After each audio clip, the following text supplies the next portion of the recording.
Retail leaders are beginning to create competitive separation by understanding where customers are in the store and using that information to answer their needs. At this big box store, Jill uses the retailer's app to organize her shopping list and look for bargains.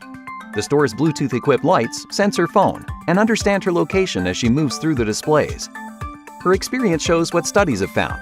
Shoppers will give up some privacy in exchange for a more personalized experience.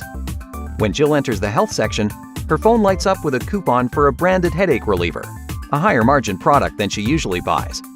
A map created by a geographic information system directs her to the correct shelf. At checkout, the retailer learns whether the coupon triggered a purchase and updates Jill's profile. For the retailer, the benefits of IoT are bigger than any one shopper. In aggregate, they can inform decisions like how to design an entire store. Jill and other users of the store's app benefit from digital extras like coupons. But those without it still help improve the in-store experience anonymously.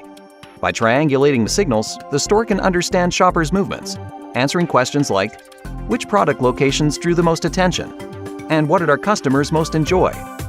Seeing those answers on a map helps planners modify store layout, product mix, and promotions.